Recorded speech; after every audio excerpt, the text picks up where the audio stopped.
parmi les grands thèmes, les 12 grands thèmes qui avaient été évoqués dans ton premier article, c'est lequel que tu retrouves le plus aujourd'hui parmi les discours de l'inaction? Alors, je pense sans hésiter que c'est donne-moi le top 3 en fait. Non, allez, le top 3. Merci, c'est plus facile.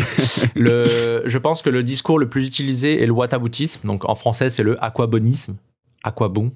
Donc c'est le principe de dire, ok, nous, on est X% des émissions de CO2, mais regardez les autres. Et ça, mais tout, de toute façon, il suffit, tu vas sur la page Bon Pote sur LinkedIn tous les jours. Tous les jours, tu as un Jean-Michel qui se ramène. Très bien, les voitures, c'est peut-être 15%, mais regardez l'avion. Quand je parle de l'avion, l'avion, c'est 2% ou 4% ou voilà, des émissions. Tu as une personne qui va dire, oui, mais regardez les voitures. Systématiquement. Et quand je parle de la France, et j'ai fini par en faire un article, la France, c'est que 1% des émissions. Donc, j'ai réfuté avec 6 arguments pour dire, bon, cet argument est complètement fallacieux. Parce que quand tu dis que la France, c'est 1% des émissions, et c'est ce que fait d'ailleurs la droite et l'extrême droite en France, ils n'arrêtent pas de répéter ça, c'est leur grand jeu. Ils pointent du doigt les Chinois, les Indiens, les Africains. Alors qu'en fait, tous les Africains, historiquement, c'est 3,5% des émissions. L'Indien, par tête, c'est 1,5 tonnes, alors que le Français est à 10 tonnes. Mais bon, c'est leur grand truc de pointer les autres, alors que nous aussi, on doit faire des efforts, évidemment. Donc ça, c'est the classique, vraiment. Et c'est il suffit d'aller soit en dessous de Thomas Wagner, soit la page Bon Pote sur les réseaux. 100% des fois. Hein. C'est vraiment... voilà, il y en a toujours. Hein. Le deuxième, c'est, je pense, le pari technologique. Donc, c'est les technosolutionnistes qui disent de toute façon, la technologie va nous sauver. Donc là, c'est facile. Bruno Le Maire, Emmanuel Macron, Elisabeth Borne, c'est des gens un petit peu connus en France qui sont aux manettes. Vivatech. Oui, BPI, voilà, je peux lister le patron Nicolas, bref, je vais m'énerver, mais lui, le patron de BPI parle de croissance verte, voilà. Donc, ça n'arrive pas, mais lui, voilà. À sa décharge, il parle quand même aussi de réindustrialisation, ce qui peut faire partie d'un bon point, mais c'est juste qu'effectivement, les arguments derrière sont fallacieux. Oui. Bien sûr, mais ces gens-là vivent sur une autre planète, en gros, ils vivent au XXe siècle, et aujourd'hui, on a d'autres enjeux. Donc, eux, les limites planétaires, pour eux, ils en ont entendu parler, c'est dans un livre en fait, ça n'existe pas. Donc ça, c'est vraiment le deuxième point, je pense, et c'est le cas dans les startups. Il suffit d'aller à Station F ou dans d'autres endroits et de regarder en fait les discours des gens sur LinkedIn. C'est toujours la croissance verte, voilà, la technologie va nous sauver, etc. Donc ça, c'est une catastrophe évidemment, parce qu'on aura besoin de progrès technologique, bien sûr, mais on a aussi besoin de sobriété et d'autres choses. C'est une évidence, en fait, un enfant de 5 ans le comprendrait, mais malheureusement, les gens qui gouvernent ce pays le comprennent pas, ou en apparence ne veulent pas le comprendre, bien sûr, parce qu'ils sont pas si stupides.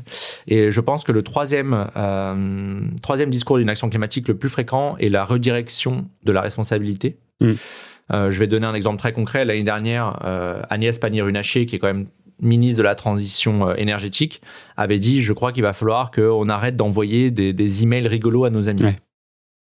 Bon, on s'en souvient bien. C'est son programme pour arrêter le changement climatique. Et donc, en fait, ça, c'est typique de dire, au lieu qu'on ait des changements structurels que l'État doit amener et que les entreprises doivent amener, on redirige la responsabilité vers les individus et on dit, c'est à vous de faire des efforts. Et là, en l'occurrence, c'est les petits gestes. Donc, c'est une redirection vers les petits gestes. Il y a un autre truc qui est très efficace, c'est les pétroliers. En fait, ça, c'est un discours rhétorique des pétroliers qui ont fait ça et c'est très bien analysé par Naomi Oreskes, qui a écrit Les Marchands de doute. Et en fait, c'est très, très connu. Hein, ça fait et les cigarettiers ont fait ça. En fait, les fumeurs, c'est de votre faute, mais c'est surtout pas nous qui produisons la cigarette qui avons semé le doute à dire non, il n'y a pas de problème, c'est bon pour la santé de fumer. C'est pas nous les responsables. C'est toi qui es en train de fumer. Donc les pétroliers font ça, et toutes les personnes sur les réseaux qui défendent, mais de toute façon, c'est pas Total le responsable, c'est celui qui va à la pompe, etc. Alors c'est pas blanc et noir, etc. Mais il y a quand même une énorme responsabilité de la personne qui crée, qui offre en gros le baril de pétrole. Et d'ailleurs maintenant, Total, jusqu'au scope 3, donc la vente des produits finis, doit prendre la responsabilité chez lui. Donc comptablement, en Europe en tout cas. Donc ça veut dire que la responsabilité et les émissions sont pour Total et sont pas pour... D'accord, donc ça veut dire un conducteur routier, s'il conduit son camion, il n'est pas responsable des émissions de son camion. C'est Total qui a fourni le pétrole. Ça va être pris comptablement, mais après, c'est la responsabilité, donc c'est évidemment, on peut apporter plus de nuances, mais Est-ce que le chauffeur routier, là, l'important pour moi, en tout cas selon moi, on pourrait reparler de responsabilité différemment si cette personne-là, elle avait le choix. Typiquement, je vais me donner un exemple, moi, parce que moi, j'ai le choix à Paris de prendre vélo, métro, voiture, taxi, les 4. J'ai le choix. Et à partir du moment où tu as le choix, là, on pourrait parler d'une autre responsabilité. Mais quand tu n'as pas le choix, bah, ça devrait être typiquement les pouvoirs publics. Tant que vous n'offrez pas le choix, c'est vous les responsables, en gros. À peu près, dans les grandes lignes. J'aime bien nuancer et dire que la responsabilité est partagée, mais la responsabilité, elle est quand même beaucoup plus pour Total. Parce qu'ils ont des milliards et qu'ils peuvent changer structurellement les choses.